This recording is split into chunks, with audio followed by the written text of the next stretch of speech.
que vocês acham? A gente faz o círculo aqui ou deixa assim mesmo? O que vocês preferem? Vamos fazer o círculo então? Então vamos fazer. Aí. Vai fazer ginástica cedo. Aqui. Vamos seguir aqui.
E teve gente que já passou na feira hoje, antes de vir para cá, né? Olha lá. Já passou lá na feirinha antes de vir para cá. Recomendo passando, Aí. eu falei que se eu não achar ela lá, vai ficar pra mim. Muito bem. Vamos orar?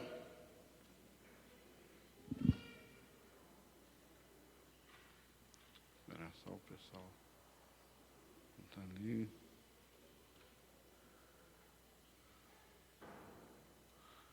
Edna, você pode orar, por gentileza?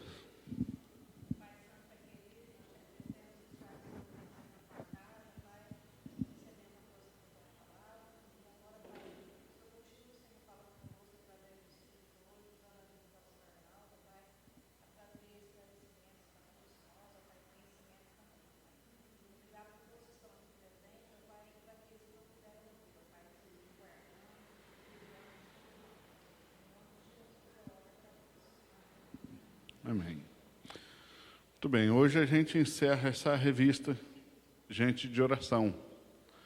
Nós passamos aí 16 lições, e bem mais que 16 domingos, falando sobre exemplos de oração que nós temos registrado na Bíblia a partir de algumas pessoas que oraram. E hoje é a nossa aplicação, vamos dizer assim, a última lição aí, tem o título "E você é uma pessoa de oração?", né? É a última lição da revista. Então, hoje eu não vou fazer uma lição propriamente dita. Hoje nós vamos fazer prova, né? Porque hoje é a aplicação de toda a revista aí para a gente finalizar. Quando, nos meus discipulados pessoais, eu tenho um hábito com o pessoal, inclusive eu faço isso com a tertúlia também, de toda semana eu começo lá perguntando para eles como está a vida de oração e o que é que eles têm lido na Bíblia aquela semana.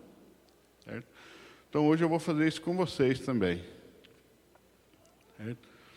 Vou fazer isso com vocês e vocês vão me dizer como é que está a vida de oração e o que é que vocês têm lido da Bíblia, se têm lido regularmente, se não têm lido, se têm lido regularmente, o que é que estão lendo, onde é que estão na leitura. Tá joia?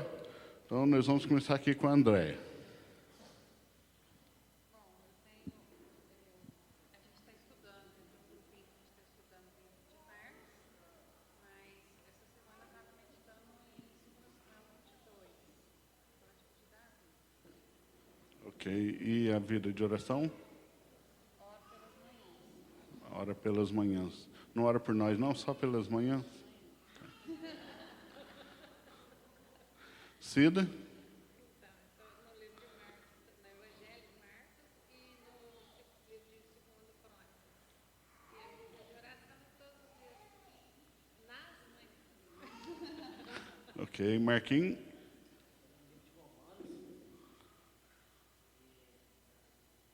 Tá bem, está em Romanos. Ok. Você está em qual capítulo de Romanos? Está parado no capítulo 8? É um bom lugar para parar. Né? Um bom lugar para parar. Helenita? Eu tenho faltado um pouco com o Senhor, sou muito sincera.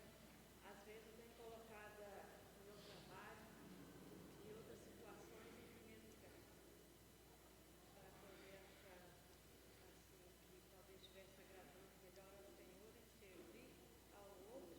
E muitas das vezes eu deixo para servir ao Senhor em última situação, né? Mas eu tenho o hábito também de manhã e à noite de orar por toda a igreja, pelos meninos do projeto, né? Não só eles, mas eles representando as clínicas, pela nossa igreja e todos aqueles que temem ao Senhor. Eu estou Ok. nesse propósito de ler a palavra de Deus, então eu estou em Gênesis, né? E Salmos. Ok. Muito bem. Muitas vezes servir a outro pode ser sinônimo de servir a Deus. Nem sempre, né? Mas muitas vezes pode ser. Irmão?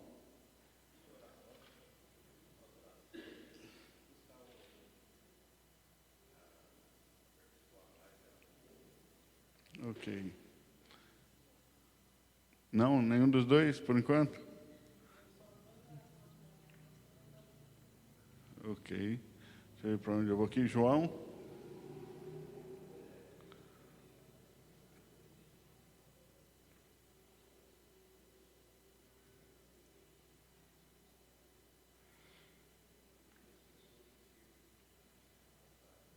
Ok.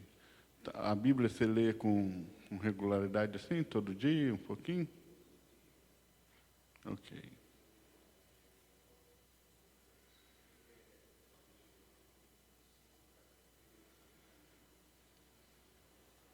Ok. Gil?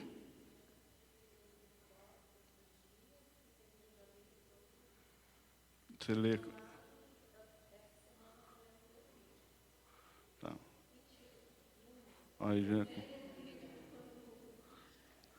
Você lê na sequência mesmo assim, sistemática? Beleza. Ok. Robson?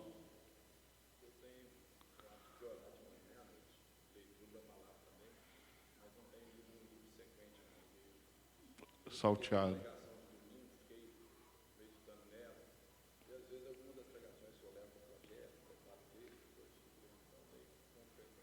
Ok. Net?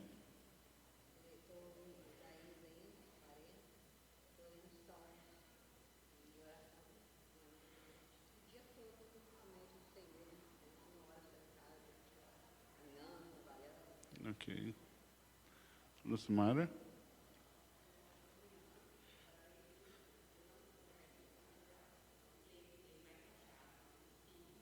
Uhum.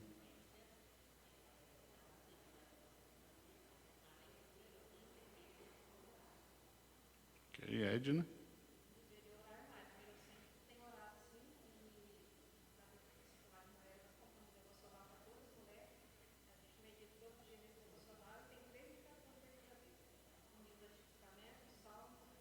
Aí você segue essa sugestão do devocional, né?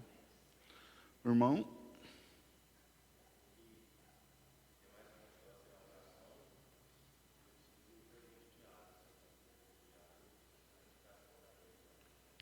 Ok. Sheila?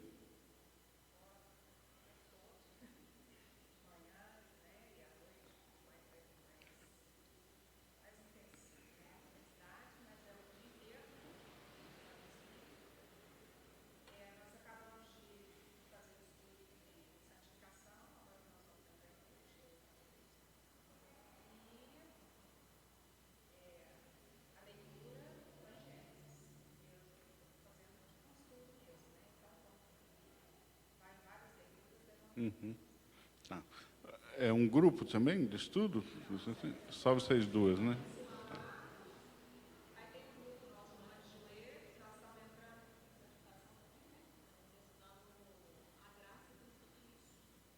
Ok. Patrícia?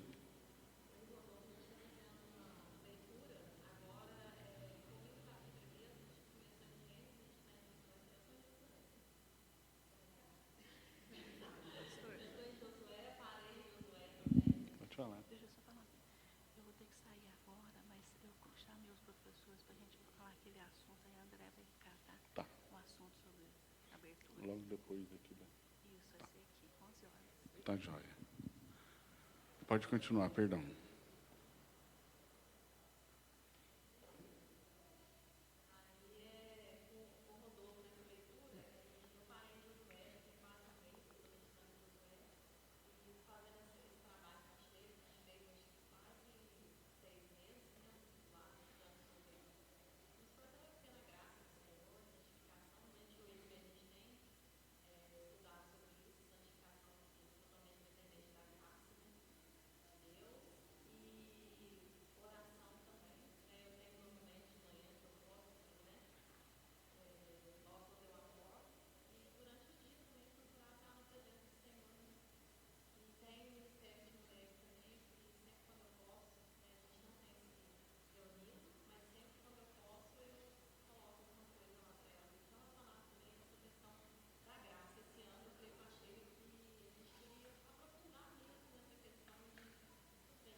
Ok.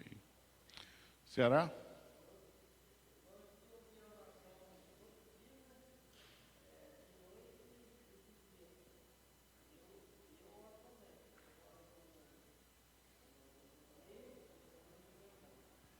Ok, beleza.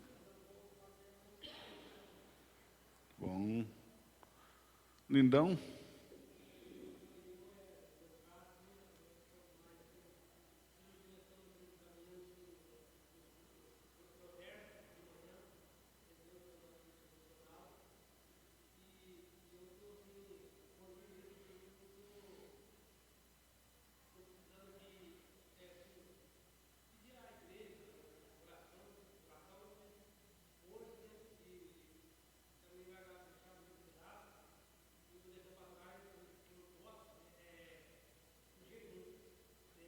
Ok.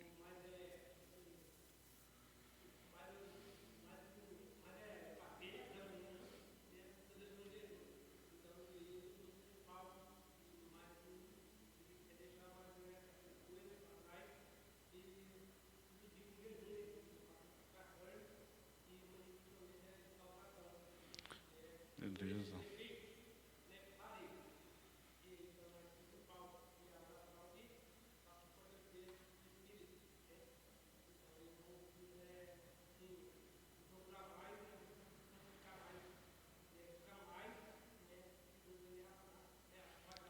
Ok. Rodolfo?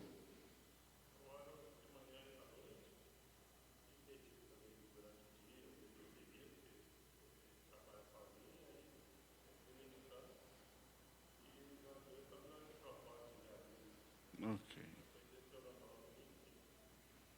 Perfeito. Andréa?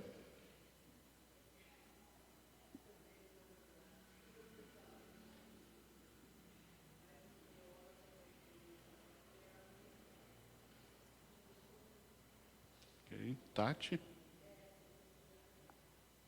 Tá.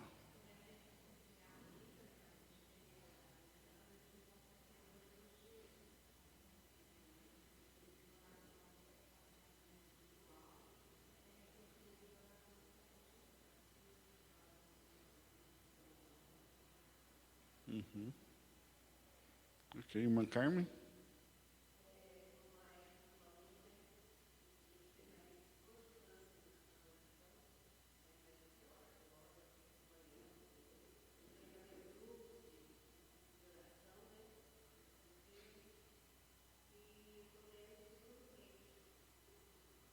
Ok.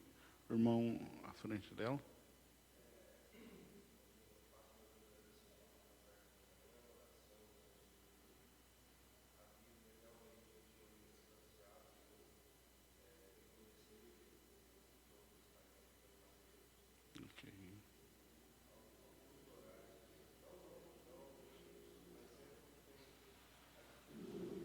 Ok. Ismael?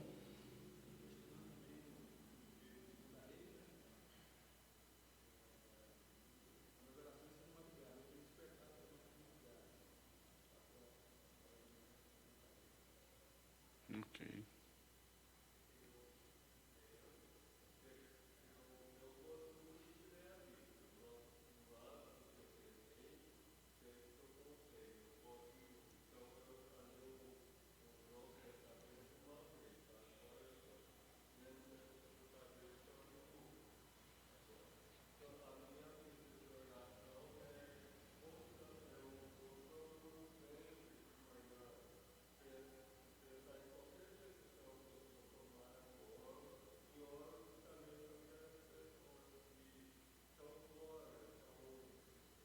Uhum.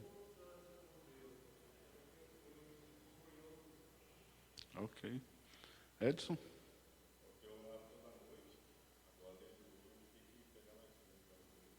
Ok. Paulinho?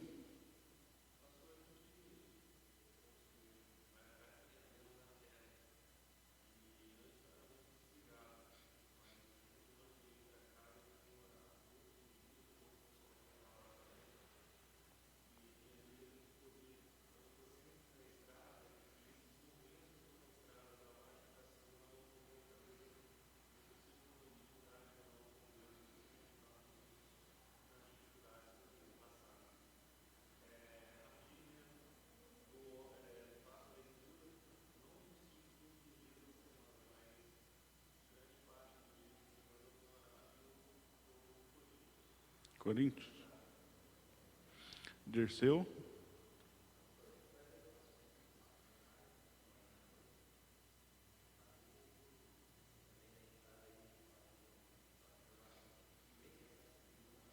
Uhum. Ok. O irmão do lado diz para ele que é a vez dele aí, Dirceu.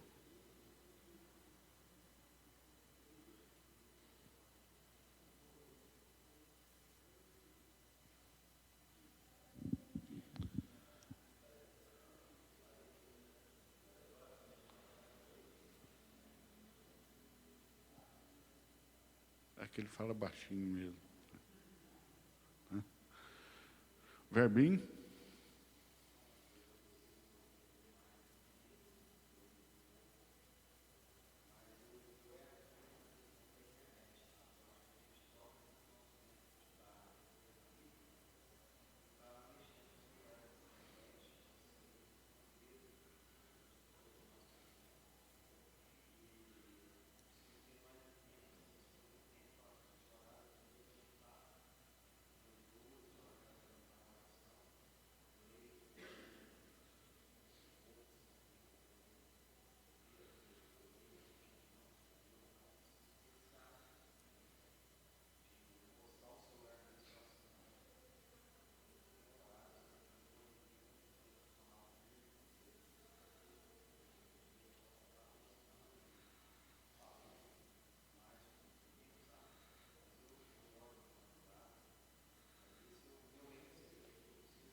Uhum.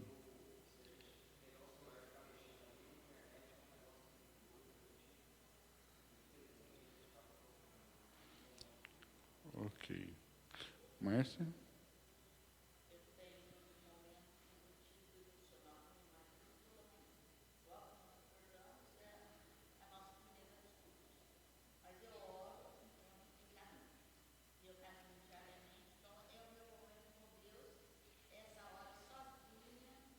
Uhum.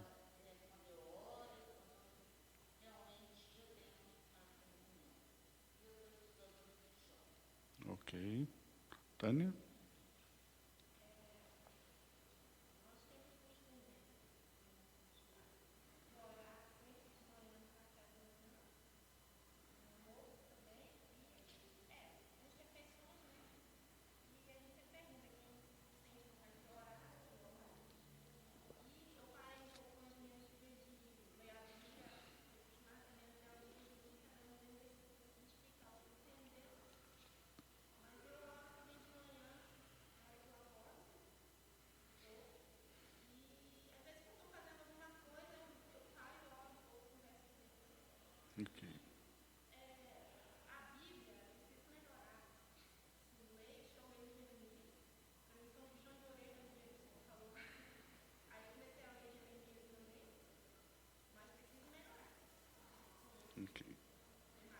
Uhum.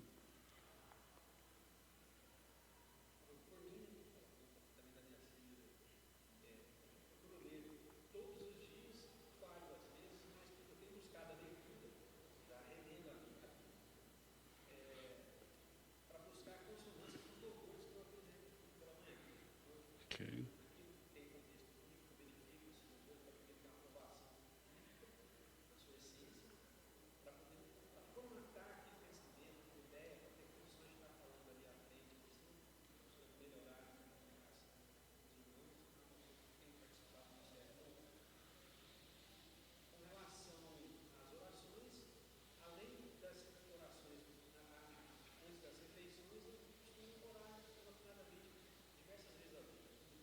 Uhum. Ok. Robson?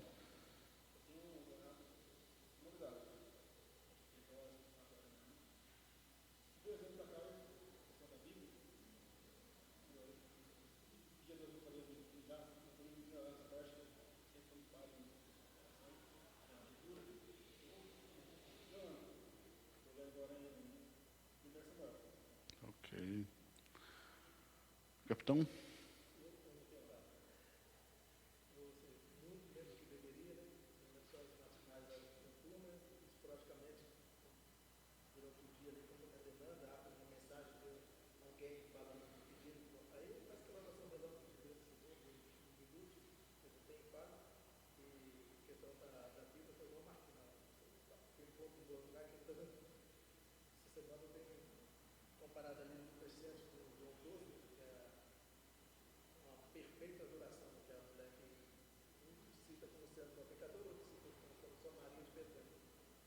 Ok.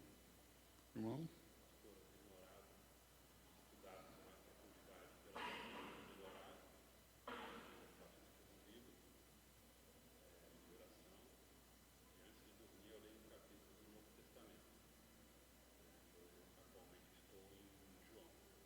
Ok.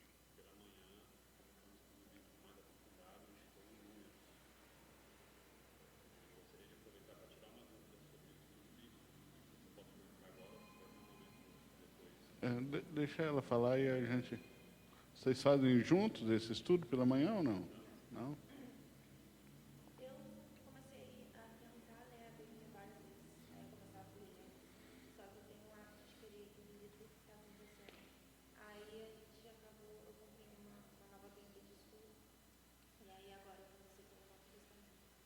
Oração eu tenho o hábito de fazer de manhã e de noite. Mas eu tenho o hábito de estar, conforme as coisas vão acontecendo durante o dia, eu vou orando, intercedendo, coisas que eu vejo. Ok. Mauri? Faltou só o Mauri. É o que você está lendo da Bíblia atualmente?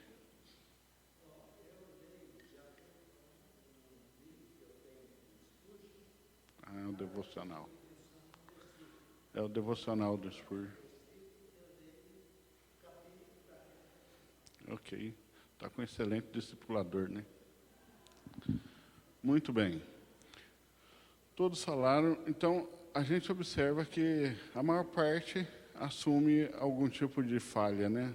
Em ambas as atividades, seja na oração ou na leitura bíblica. E alguns identificam ladrões, né? Como a internet, circunstâncias. Tem gente que não tem realmente uma rotina fixa dos dias de horário, tem gente que tem horários mais aleatórios, né? De trabalho. Então, essas coisas, cada um vai ter que ajustar a sua própria realidade, a sua própria natureza de trabalho, de família, de rotina, para encaixar ali uma vida devocional mais ativa, de fato. E, com certeza, a internet, muitas coisas que nascem como bênção e são bênção em si mesmas, o modo de uso pode torná-las pecaminosas, né? A internet é uma delas, rede social, internet, são uma bênção em si mesmas. Mas o pecado o pecado é sempre um deslocamento de propósitos. Todo pecado é um deslocar de propósitos. Você pode ver isso, né? A vida que era para ter o propósito de glorificar a Deus, você desloca o propósito para a glória para si. Você sempre, o pecado sempre é, de alguma forma, algum tipo de deslocamento de centro das coisas.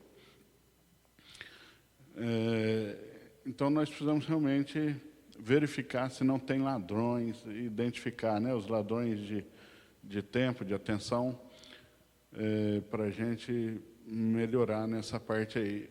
Vocês notaram que aqueles que têm grupos ou parceiros de oração, leitura bíblica, fazem isso melhor do que os que fazem sozinhos?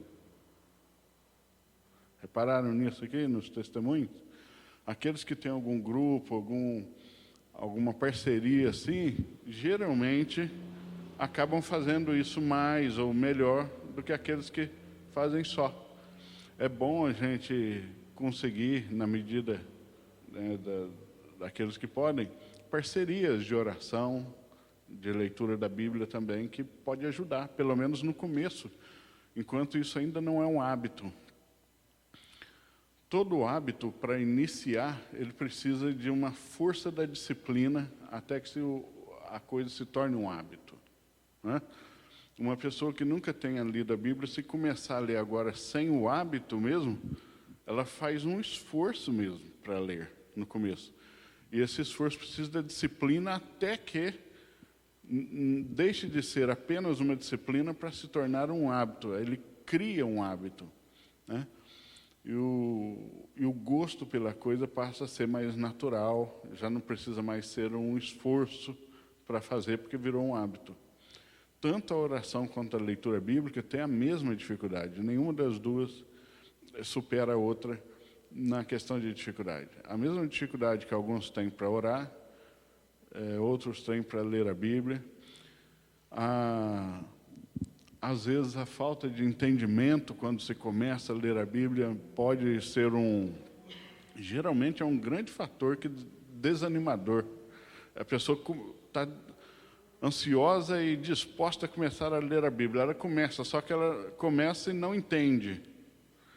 Isso é desanimador demais, porque a pessoa veio com aquela expectativa de começar a ler e entendendo e se edificando, né? E já ia assim, ficando maravilhado com algumas coisas que vai descobrindo. Quando isso não acontece, a pessoa desanima. Mas isso aí também é disciplina e hábito que precisa ser criado. Você vai se familiarizando com a linguagem bíblica, com os termos bíblicos, e quanto mais se lê, mais fácil vai ficando esse desafio aí. Nunca será fácil, vai ficando um pouco menos difícil, na verdade, né, de fazer esse trabalho. Mas é trabalho de formiguinha mesmo. É de grão em grão, de fé em fé, de glória em glória, como disse o apóstolo. Não se começa um hábito desse da noite para o dia. E nós somos um povo envolvidos numa cultura imediatista, que tem muita dificuldade com esforços com recompensa a longo prazo. Nós estamos sempre com o olho em recompensa a curto prazo, né? Então, quando você descobre que precisa, às vezes, passar 15 anos num livro como Isaías para começar a compreendê-lo, só para começar, fica desanimador, né? Mas parece que esses 15 anos você não ganhou nada, ganhou muita coisa, né? Mas realmente, assim, a Bíblia é um livro de tesouros inesgotáveis. Então, não vai ser da noite para o dia que você vai começar a se apaixonar. Por isso que as duas coisas têm que vir juntas. A oração restaura em você o ânimo. E a leitura restaura o desejo pela oração. Entende? Então, é um dínamo, uma coisa empurrando a outra. Uma sinergia entre essas duas coisas, oração e leitura da Bíblia. Uma só sempre deixará as pessoas cambetas na fé. Uma pessoa que ora demais sem Bíblia vai orar errado e por coisas erradas. Uma pessoa que lê muita Bíblia sem oração vai começar a ficar arrogante e crítica. Tem? Então, sempre tem que vir com essas duas coisas. A oração sempre nos mantém com os pés no chão e a Bíblia sempre nos mantém com o coração no céu. A verdade é essa. Então, nós precisamos dessas duas coisas sempre, juntas, caminhando. E, na medida do possível, façam essas parcerias, onde um cobra o outro, onde um faça essas perguntas que eu fiz para vocês ao outro. Né? Como é que está? O que você entendeu? Não entendeu nada? Eu também não.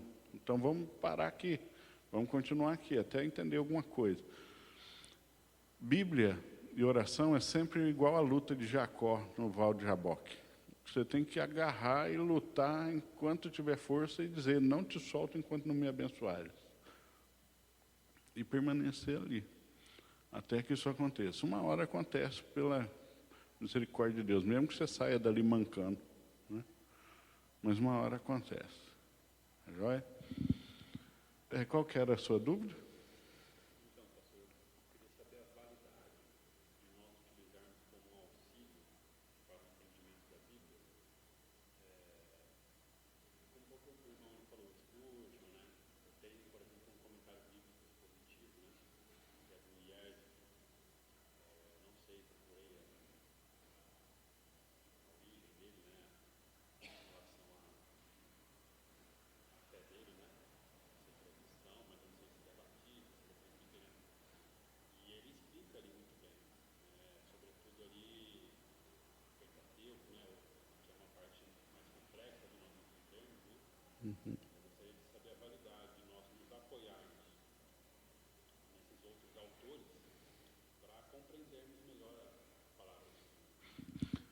Sempre tem... hoje, no tempo em que nós vivemos, o tesouro acumulado da igreja em 2000 anos de conhecimento e de trabalho interpretativo de gente que veio antes de nós é muito grande. Hoje existem tantos comentários que é difícil até conhecer a metade deles. Então você tem coisa de todo jeito. É mais ou menos como a internet. Você acha coisa boa, mas acha coisa ruim se passando por boa. Então, hoje é melhor a gente tomar alguns cuidados com esse tipo de recurso. Qual que é o cuidado? Primeiro eu vou falar dos cuidados na aquisição desse tipo de material e depois eu falo no processo, nos métodos. Né? Sempre procure saber a editora que está publicando. A editora que está publicando já te dá uma orientação. Se foi a editora Fiel que está publicando, eu nunca vi esse autor, não sei o nome, mas se foi publicado pela Fiel, ele tem essa linha, porque a Fiel tem essa linha. Não vai publicar gente que tem uma linha contrária. Entende? Então, as editoras, pelo menos as maiores, essas mais conhecidas, elas têm a sua linha teológica, e se ela publicou, vai estar dentro daquela linha. Né? Então, você tem aquelas editoras que a gente considera mais confiável, embora elas não são inspiradas por Deus, elas não são infalíveis, né? Eventualmente pode publicar alguma coisa que não seja legal, mas é um indicativo muito forte.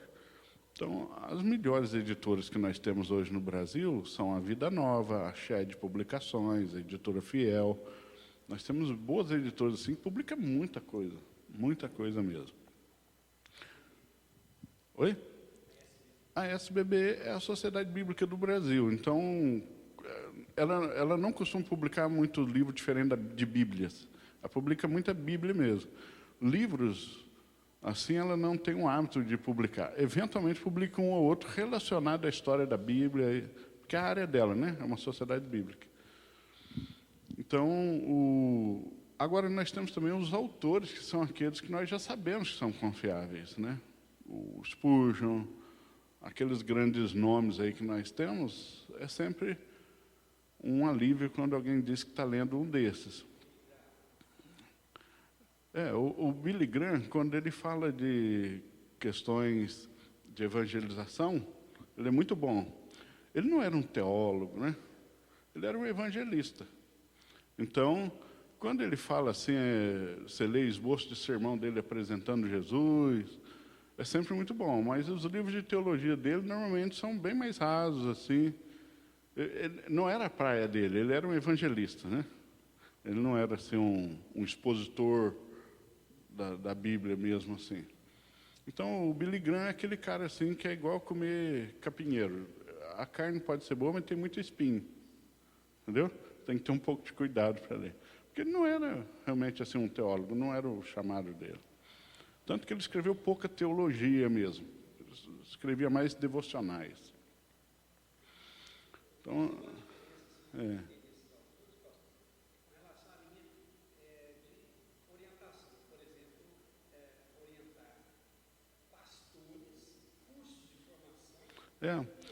alguns autores, eles assumem, eles se especializam em alguma coisa. Por exemplo, o Billy Graham, a maior parte da publicação dele é devocional. É vida cristã, falando sobre ore mais, leia mais a Bíblia. Então, ele dá bons conselhos, são bons. Quando ele escrevia teologia, eu tenho alguns receios, quando os livros teológicos dele. Não que ele fosse assim, um herege marca maior, não é isso não. Mas eu tenho alguns receios porque não era realmente muita praia dele. Mas nós temos, eu poderia fazer uma lista de 50 aqui, você ia anotando aí gente que eu falo assim, qualquer coisa que você lê dele, geralmente é coisa boa. Eu tenho que dizer geralmente, porque o único que eu não diria geralmente é os autores da Bíblia. Os outros todos têm que ser geralmente é coisa boa, né? Porque são falíveis. Dos históricos assim, você tem Spurgeon, Agostinho, Jonathan Edwards, né? Só coisa boa. John Owen é difícil de ler, mas é bom. Então você tem muita coisa. Agora os atuais também aqui da nossa época, John Stott, qualquer coisa é maravilhosa. Você tem o Wayne Grudem, muito bom. No Brasil você tem muita gente boa publicando. Você tem o Russell Shedd, já falecido, mas qualquer livro do Shedd é bom. Você tem o Jonas Madureira com bons livros, você tem o Franklin Ferreira com bons livros, Augusto Nicodemos com bons livros, o Hernandes Dias Lopes com bons livros, né? Eu tenho algum receio com a vida prática, o ministério prático do Hernandes Dias Lopes atualmente, mas o que ele publicou de material é bom. Né? Então, você tem... O Saião é muito bom no que ele publica. O Saião é um hebraísta, então, e pastorzão, ele não se envereda muito pela área da teologia. Na teologia ele faz mais assim alguns videozinhos de YouTube, assim, muito curto, assim. Ele vai mais na questão de devocional, é pastor, vida cristã mesmo, assim. Ele não fica entrando muito nos âmbitos mais teológicos da coisa. Ele corre um pouco dessa área. Então você tem muita gente boa fazendo. Qual é o procedimento mais seguro quando você tem dúvida? Pergunta para o pastor. Né? Ô, pastor, esse livro aqui me indicaram, está num preço bom, o que o senhor acha? Não é que a gente também seja infalível, mas é onde você tem para se escorar. Né? Normalmente o pastor conhece mais autores, editoras, linhas teológicas do que os membros, então poderia dar um norte. Né? É igual às vezes a pessoa, eu recebo quase todo dia. Pastor, eu queria ler alguma coisa sobre oração. O que você me indica? Eu falo, Marcos. Eu falo, não, eu queria um livro. Eu falei, é um livro, pode ler Marcos. Eu sempre indico dentro da Bíblia primeiro, porque se a pessoa não leu a Bíblia inteira nenhuma vez, ela não deveria gastar tempo com nenhum outro autor antes de ter lido a Bíblia pelo menos uma vez. Né? Porque os melhores livros estão sempre na Bíblia, sobre qualquer assunto. Agora, quando a pessoa é um estudante de teologia, como o Edson, que está lá no seminário, né? Outros que estão lá no seminário, é diferente. Aí você tem que jogar uma carga assim maior, né? De leitura, para mergulhar um pouco mais nos assuntos, do que aquilo que é o usual dos crentes. Mas é bom quando as pessoas começam a perceber o valor disso, de mergulhar mais. Então, assim, é sempre útil. Por exemplo, um devocional do Spurgeon, eu indicaria sem medo. Quando alguém fala assim, eu estou fazendo um devocional do Spurgeon, eu fico tranquilo. O Spurgeon não era infalível, mas era excelente. Entende? Eu sou um spurgiano, a minha teologia é 100% spurgiana. A maneira como eu entendo os diversos assuntos teológicos é exatamente a postura do Spurgeon. Eu com ele me identifico 100% com a maneira dele entender. Né? Então, fico mais tranquilo. Não está lendo e ouvindo nada que não seja de excelente qualidade. Alguns outros falam assim, pastor, eu li esse livro aqui, depois que você já leu, aí não tem mais o que eu fazer, né? O que o senhor acha? Eu falei assim, você já leu? Né? É você que tem que me dizer o que você acha, né? Eu sei que leu. Né? Porque eu gostei muito, ele é muito bíblico. Essa palavra bíblico ou bíblica, usado como adjetivo, né? O livro é bíblico. Livro bíblico, algo é bíblico, um estudo, um filme, uma pregação, um artigo, é bíblico não quando está cheio de referência bíblica. Estar cheio de referência bíblica, rodapé cheio de referência, não significa que o que ele está ensinando é bíblico. Ele pode ter citado um monte de texto bíblico e ter usado inadequadamente ou interpretado errado aquele monte de referência. E algo pode não ter nenhuma referência bíblica explícita e ser bíblico. Por quê? Porque o que ele está ensinando, ele concorda com a Bíblia. Entende? Acontece muito com filme. Há filmes publicados como filmes evangélicos que não são bíblicos, na minha opinião. Entende? E filmes que são seculares, porque não foram lançados como filmes para o público cristão, que, na verdade, a moral da história, o que ensina, é bíblico. Então, você falar, esse livro é bíblico, porque viu um monte de referência, é um perigo. Um monte de referência bíblica até o diabo faz. Né? O diabo dialogou com Jesus dando referência bíblica. Ele dava referência bíblica em tudo. Então, a pessoa leu lá, Bom Dia, Espírito Santo, do Benihim. Chegou em mim e falou, pastor, li esse livro, o que o senhor acha? Eu falei assim, você que leu, o que você achou? Eu achei maravilhoso. Eu falei, eu achei uma tragédia. Foi um dos piores livros que eu já li na minha vida. Bom Dia, Espírito Santo, do Benihim. Eu falei, esse livro fez um desserviço para a igreja. Esse livro fez um atraso na igreja que nem Satanás conseguiu fazer. Esse homem estava possuído quando escreveu esse livro. Eu escrevi uma vez foi publicado por uma editora neutra, que não tem linha teológica. Então, a editora Vida é assim. A editora Vida, ela é secular hoje. Ela foi fundada por cristãos, mas foi vendida, ela é secular. E o pessoal quer ganhar dinheiro. O que vende, eles publicam. Então, eventualmente publica coisa boa, mas eventualmente publica coisa que não é boa. E o Benihim, uma vez eu falei assim, eu vou escrever um estudo sobre esse livro. Em uma página, eu escrevi 42 erros teológicos, numa página do livro. Tem 42 erros teológicos numa página. Como é que esse livro vai ser bom? Não pode ser bom, entendeu? Então, aí é complicado. Então, a pessoa acha que é Bíblia, porque tudo que está lendo tem abre parênteses, tem uma referência bíblica, entendeu? Só que ninguém lê livro indo lá e lendo as referências bíblicas tudo. Ninguém lê o livro assim, né? Ele passa ali na referência e continua a leitura.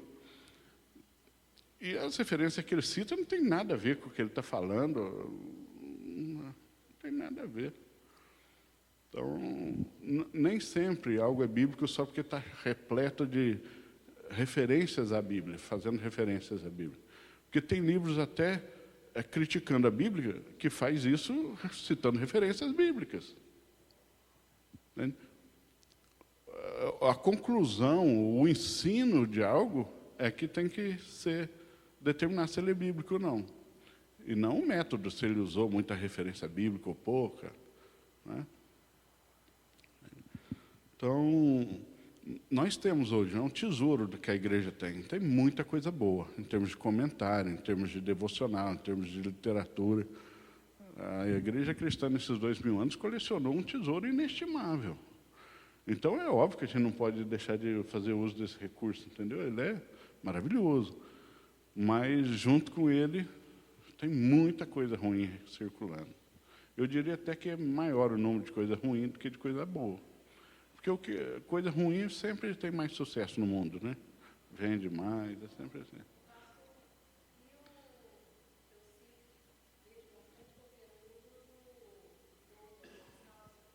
Não. É. O Josué Gonçalves é um pastor que se especializou em casais e famílias. E eu não gosto da linha dele. Eu não gosto. Do Josué Gonçalves. Ele tem uma linha perfeccionista. Sempre que alguém fala para casais e vem com uma linha perfeccionista, eu não gosto. A mulher tem que estar sempre impecável, a mulher não tem que receber o marido sempre de bom humor, sempre bem arrumadinha. Sabe, aquela linha perfeccionista, aquele casal de tampa de margarina, sabe? Todo mundo está sempre feliz, todo mundo muito arrumadinho, sabe? O homem tem que ser sempre aquele homem perfeito, cavalheiro. Essa linha muito perfeccionista não é o que a Bíblia ensina. Então, ele eu realmente não conheço. O Josué tem essa linha. E o Josué é um humanista, é o teólogo humanista. O centro está sempre no homem. Está sempre no que você faz, nunca no que Deus fez. Sempre no que você faz. Se você fizer, você recebe. Se você for assim, dá certo. É sempre no homem, o foco dele é sempre no homem. Entende? Sempre tenha medo de quem foca tudo no homem.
Os irmãos precisam entender que quando eu digo assim, eu não gosto, eu não estou dizendo para você não ver.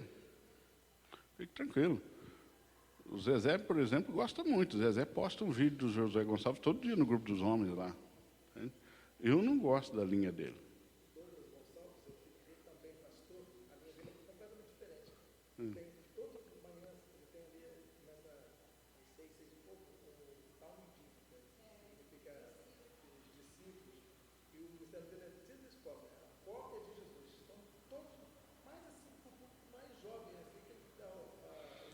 Ah, é o do Jesus Cop lá?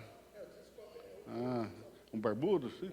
Então, eu acho que eu sei quem que é, mas não vi muito pouca coisa. Então, assim, há coisas que realmente só o pastor vai perceber. Isso não é arrogância, é o dom que Deus nos deu. As ovelhas sempre pastam de cabeça baixa. É o pastor que olha para o horizonte. As ovelhas estão sempre comendo a comidinha ali, de cabeça baixa. Não é uma crítica pejorativa, não. É a natureza das coisas. É por isso que tem um pastor. O pastor sempre olha mais à frente. Entendeu? Há muita gramínea ruim, envenenada, que a ovelha comeria de bom grado. Ainda sairia satisfeita, rindo das outras, porque ela está com a pancinha mais cheia. Só que de veneno. Entende? Há muita coisa assim.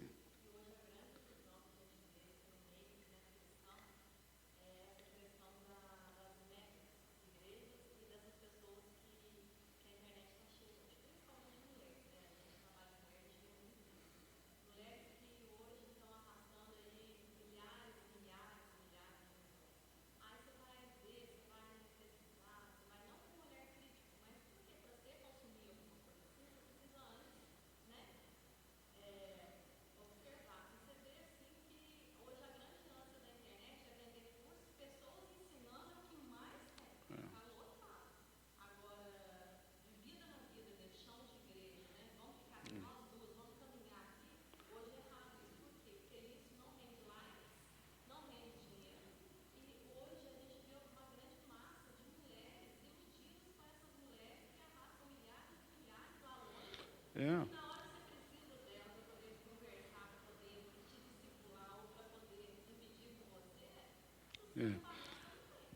Hoje tem muita gente oferecendo curso, há bons cursos, é o que eu estou falando, sempre tem coisa boa no meio. Não é porque todo mundo que é herege está vendendo curso que os bons pastores não podem vender os deles. Entende? Só que todo ministério que é focado na venda, eu tenho dificuldade. Aqueles que são focados na palavra e fazem alguma venda, diferente, entendeu? Mas focou nas vendas, como Silas, Malafaia, não dá, entendeu? Então, a gente que começou santo e se perdeu depois, que é o caso do Malafaia, entendeu? E há gente que não é boa mesmo, inclusive com as pregadoras. Para começar, é pastora, eu já não ouço. Não concordo com mulher pastora. Então, se ela admitiu ser ordenada, ela já disse para mim a linha dela, eu não quero ouvir. Não ouço pastoras. Ouço teólogas, irmãs que têm a capacidade incrível, muito maior do que a minha. Mas se ela admitiu ser ordenada, ela não está atrás do que eu também estou atrás, que é da Escritura. Então, eu não ouço. Entendeu? Respeito quem ouve.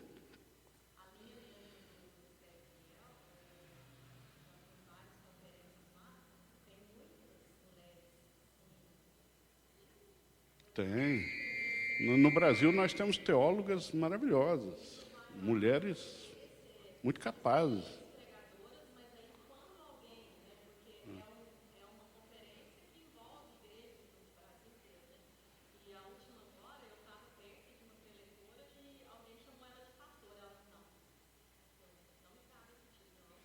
Exatamente, essa eu ouviria.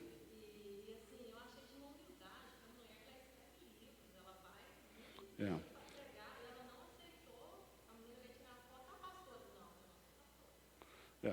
É uma boa posição. Não garante que ela acerte na teologia dela, mas é um bom indicativo. Entende? Porque a Bíblia não admite mesmo mulher pastora. Então, se ela admitiu isso, ela não está atrás do que a Bíblia ensina. Então,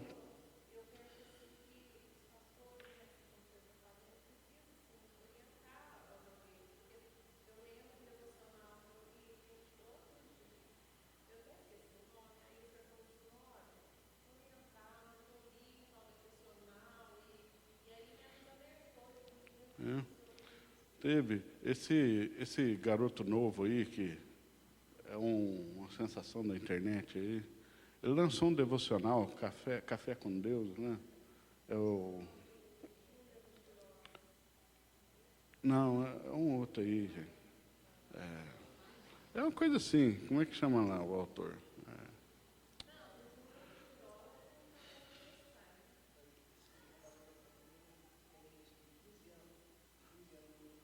Não é aquele do falando inglês dizendo que é línguas, não.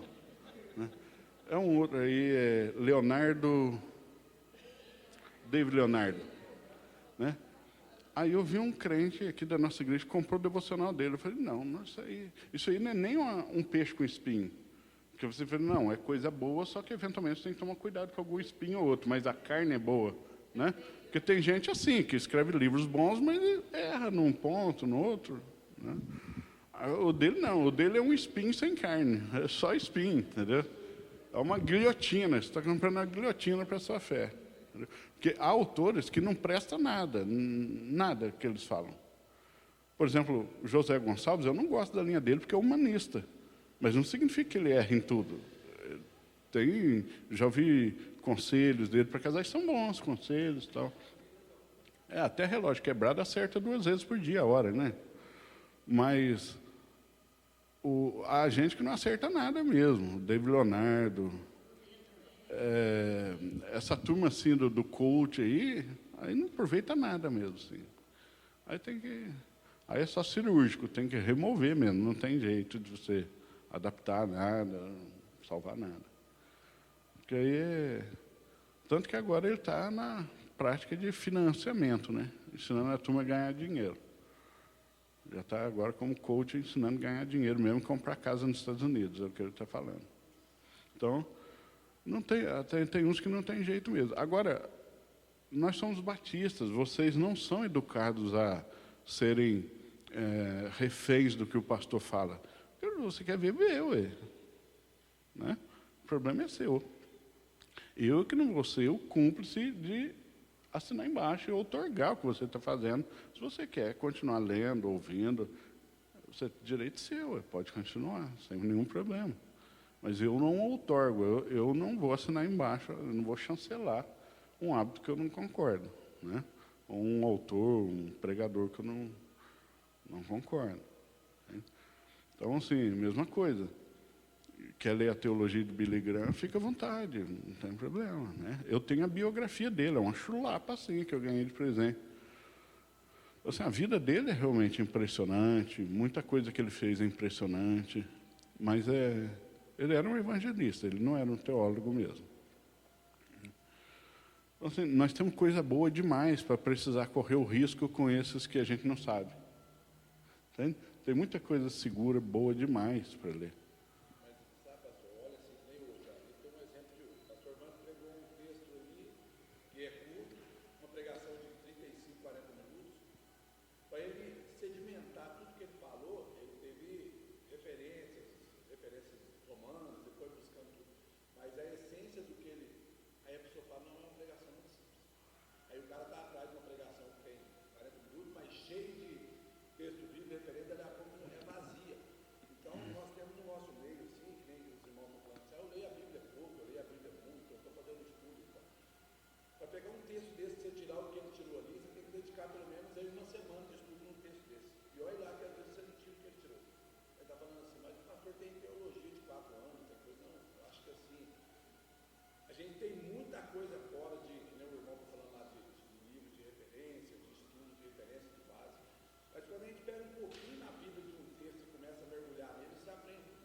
Exatamente.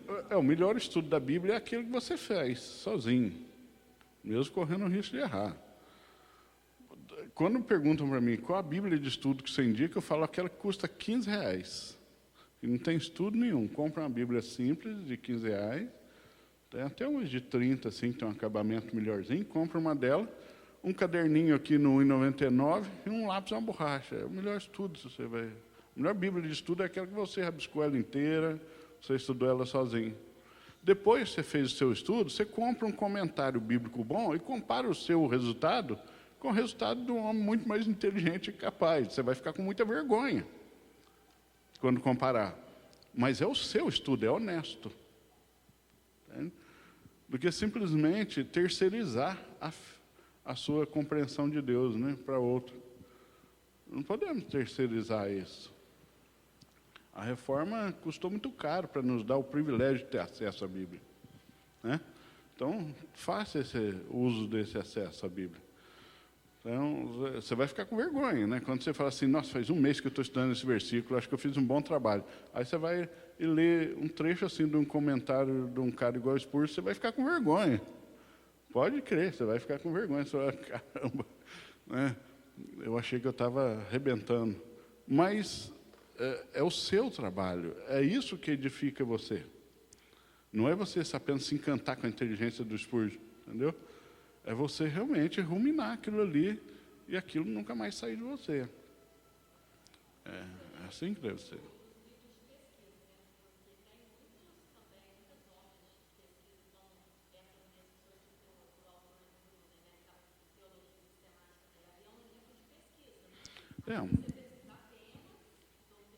Bom seria que todo mundo pudesse ler uma teologia sistemática inteira, né? Ler mesmo, né?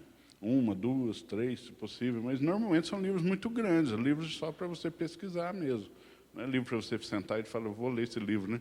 Chulapa assim. Eu li ele, né? Mas força da ossos do ofício. Então, a gente tem que buscar. A teologia sistemática é a minha paixão pessoal. É a área que eu gosto. Alguém ali tinha pedido para falar? Você?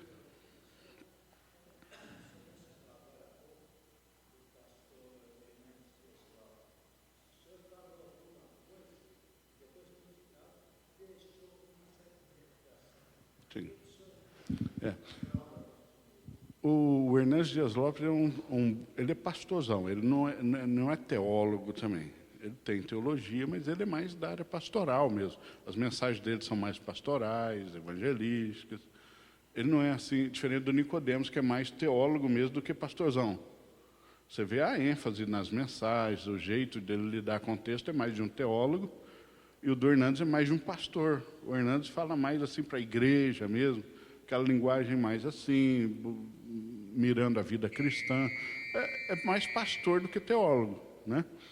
É um pastor que tem teologia. O Nicodemos é um teólogo que está no pastorado. O Hernandes é um pastor que tem teologia. Então, essas ênfases ficam claras. E o Hernandes, tudo que ele escreveu uma série de comentários bíblicos, os comentários dele são excelentes, tudo que ele publica é bom. Mas, ultimamente, ele andou tomando algumas decisões e admitindo algumas coisas que me deixou muito preocupado, né? Ele está se associando com alguns pregadores que são muito ruins, pregando no mesmo congresso que essa turma, aceitando se envolver. Ele foi pregar num cruzeiro, agora tem isso também, né? Cruzeiro só para crente. Aí enche um cruzeiro, um navio de cruzeiro de crente, cobra aquilo que a maior parte dos crentes não pode pagar. Aí aqueles crentes que são ricos vão para lá e eles, em vez de levar uma banda, né, levam um louvor e levam 2, 3 pregadores como atração no cruzeiro. Ficam dias passeando de navio. E o Hernandes tem ido, mas a esposa do Hernandes tem ido para pregar como pastora. Um presbiteriano admitir isso, para mim, é o fim da picada. Entendeu? Ele admitir que a esposa seja anunciada como pastora, ou seja, para ele admitir isso, ela deve ter sido ordenada em algum lugar, né? Não na presbiteriana, garanto para você. Né? Então, e essa associação, sabe, com alguns outros pregadores, assim, e quando ele vai participar de algum programa que tem alguém de uma linha ruim, ele é aquela pessoa do deixa disso, ele evita confronto. Ele, não, o senhor também está certo. Eu tenho medo de gente assim. Entende? Tenho medo de gente assim. Ele não sustenta com muita veemência o que ele crê, não. Quando ele está no ambiente só de gente que crê igual ele fala com veemência. Você pode ver isso. Olha os vídeos dele pregando em igrejas batistas, presbiterianas. Ele é veemente numa doutrina. Quando ele prega em Assembleia de Deus, ele é mais neutro. Entende? Eu tenho medo de gente assim, entendeu?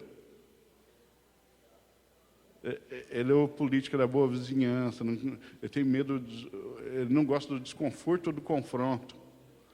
Não é que procure o confronto seja certo, mas a gente não pode afrontar, mas pode confrontar. Tá? E algumas vezes ele deve confrontar.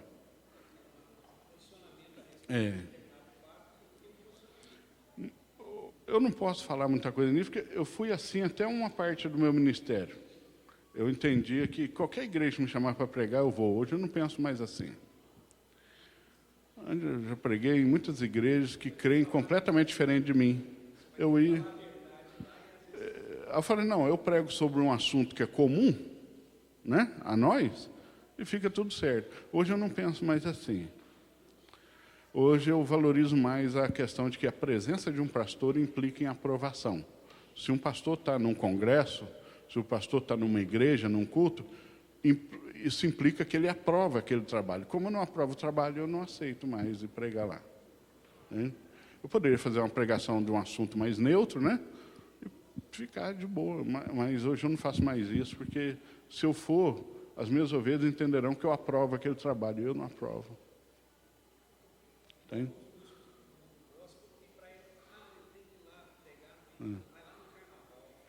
Assim, quando não é igreja, assim, eu vou até nos lugares mais difíceis, mas, assim, igrejas, movimentos religiosos, assim, hoje eu deixo a minha postura. Às vezes eu recebo ligação e falo, pastor, nós estamos com um curso aqui, o senhor não quer vir aqui dar uma aula? Eu falo, olha, a minha posição teológica é essa, essa, essa e essa. Se os irmãos quiserem, eu vou falar sobre isso. Ah, não, então pode deixar. Perfeitamente, sem problema. Eu não violo mais a minha consciência para agradar ninguém. Eu já passei de 50, acabou. Acho que eu adquiri o direito de poder falar o que eu creio em qualquer lugar. Não estou mais aqui para fazer ninguém feliz. Eu estou aqui para fazer Cristo feliz. E Ele não precisa de mim para isso. Então, eu não tenho peso de dever quanto a isso. Eu falarei o que eu creio, do jeito que eu creio, onde eu estiver. Gostou bem, saiu chateado. Lamento. Né? Entende? Porque eu sou um servo de Deus, eu sou um escravo da verdade. Se eu tiver que vendo, toda vez que a gente negocia a verdade por um bem maior, nós vendemos o bem maior. Se você abrir mão da verdade por um bem maior, você abriu mão do bem maior. O bem maior é a verdade. Então, não violo mais a minha consciência para agradar ninguém. Eu prefiro pagar o preço. Então, aquele negócio de fazer jogo político, negociar, não faço parte do Conselho de Pastores mais por isso. Não tenho nada contra. Eles têm todo o direito de abrir as igrejas, crerem no que quiser. Eu defendo a liberdade religiosa, podem praticarem o que quiser. Né? Mas não significa que eu apoio, que eu vou falar que eles estão certos só porque são colegas pastores, não. Alguns eu nem chamo de pastores, chamo só pelo nome.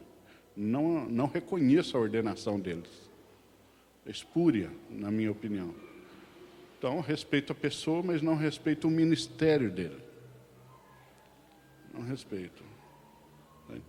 Tem pessoas aqui na cidade que foram ordenadas por uma jogatina política parecida, mais suja do que a do PT. A pessoa quis ser ordenada pelas vias de regra, que deve ser, não conseguiu, porque a igreja não admitiu a ordenação. O que ele fez? Montou-se um conselho de pastores paralelo ao que já existia, ata número 1, de fundação do conselho de pastores. Fundamos o conselho de pastores, tal. Segunda atitude, na ata número 1, ordenaram esse cara. O conselho de pastores não ordena ninguém, quem ordena é a igreja. A igreja de Jesus Cristo é que pode ordenar pastores. O conselho de pastores não pode ordenar ninguém. Já está errado. É a igreja que ordena, a igreja que reconhece e delega essa autoridade a um pastor. Ata número 2, na semana seguinte, dissolvemos o conselho. Fundou um conselho só para ordenar o cara e dissolveu o conselho. Essa ordenação é espúria, eu não a reconheço. Não foi feita por uma igreja e nem foi feita por um conselho, pelo menos por um conselho de pastores que já existia na cidade. Então, não reconheço como pastor. Não reconheço. Chamo pelo nome, é meu amigo. Amigo seria muito. É um colega, trabalhei junto, eu tenho assim, conhecimentos, relativa intimidade, mas não chamo de pastor, não reconheço. Eu não estou aqui para deixar politicamente correto com ninguém. Não é para isso que eu estou aqui. Eu estou preocupado com quem está aqui dentro, quem é membro aqui. Entendeu? Eu não sou pastor de várias igrejas, sou pastor de uma só. O pastor de várias igrejas não sou eu. Ele se chama Jesus Cristo. Eu fui chamado por ele para ser pastor de uma só. E já dá um trabalhão. Então, aqui, por isso que eventualmente saem uns aqui meio assim, nossa, o pastor estava bravo. Eu não estava bravo, só falei o que eu penso. Eu só não estou mais aqui para deixar ninguém satisfeito, né? Eu estou aqui para deixar Cristo satisfeito. Eu que vou dar conta de vocês depois. Eu não quero ter atenção chamada, né? Mas são tempos difíceis, como Paulo disse. No final, sabe, porém, isto, nos últimos dias sobrevirão tempos difíceis, porque os homens serão, faz aquela lista de pecado, né? E no final ele termina assim, tendo aparência de piedade, negando, entretanto, a eficácia dela. Então, muita gente tem aparência de piedade, parece pastor, parece gente de oração, parece gente que conhece a Bíblia, mas não é. Então, eu nunca liguei para a aparência, para aparentar nada. Tanto que eu não uso nem o uniforme clerical, né? Não vou de terno, não uso terno, não tenho nada contra o terno, gosto de terno, só acho caro, então, não, né? Difícil achar terno que serve para mim. Então, eu não fico pregando de terno, não sou um pastor convencional. Né? Porque eu não estou aqui para aparentar nada para ninguém. Então, minha função é justamente fazer isso, abrir os olhos de vocês, dizer onde a grama está boa, onde a água está fresca. Não é isso que um bom pastor faz? Guia-me mansamente até as águas tranquilas e aos pastos verdejantes. A minha função é essa, dizer, ó, esse pasto está verde, mas não é saudável, esse aqui está bom, essa água é fresca, essa aqui é corredeira, você vai cair, já era. Né? E, eventualmente, tirar uns carrapichos de uma, dar uns pontos na outra, que se rasgou numa cerca, né? Os que voltam todo arrebentado, mordido de lobo, dar umas cajadadas nos 2 ou 3 lobos de vez em quando. É o meu papel. Meu papel não é parecer para ninguém, não preciso parecer para ninguém. Graças a Deus por isso, porque... Ah, sim. A próxima revista nossa já foi decidida. Eu acho que vocês vão gostar do tema. Nós vamos estudar Apocalipse. Tá? É uma revista sobre Apocalipse. A revista, como vocês viram que eu faço com essa aí, é só para dar um norte de temas para a gente, né? Eu não sigo literalmente o autor da revista em tudo, mas eu vou publicar no grupo hoje o link, e o irmão Isaías já se propôs, igual da outra vez, a coletar os nomes de quem vai querer comprar a revista, para trabalhar com isso, né? É bom você passar o nome, se você quiser, já da primeira leva, para o frete ficar bem baratinho. Né? A revista não é cara, acho que ela é R$15, se eu não me engano. Tá? R$15 a revista. Aí, com frete, aí, se bastante gente pedir, sai R$15,50, R$16 a revista. É da mesma editora. Né? A nossa denominação não tem mais editora, e a pequena que tem não publica material de EBD mais, então temos que comprar de outra, né? Ou fazer o nosso, que eu preferiria, mas nós vamos entrar nessa aí, tá? A partir do domingo que vem já, se der tempo de chegar a revista dos professores. Beleza? Vamos falar de coisas aí bem interessantes, né? Bem, vamos orar rapidinho? Senhor, muito obrigado, Deus, pela bênção da vida, graça da salvação em Jesus, pela existência e excelência da Escritura, da família e da igreja. Obrigado, Deus, por essa revista que nós estudamos, esse assunto da oração. E ajuda a gente, Senhor Deus, a desenvolver uma vida de oração, meditação da palavra, cada vez mais fortalecida, mais presente, mais substancial, mais proveitosa para a nossa saúde e para a glória do Teu nome. Leva-nos para casa ou outros compromissos guardados sobre a Tua mão. Oramos em nome de Jesus. Amém.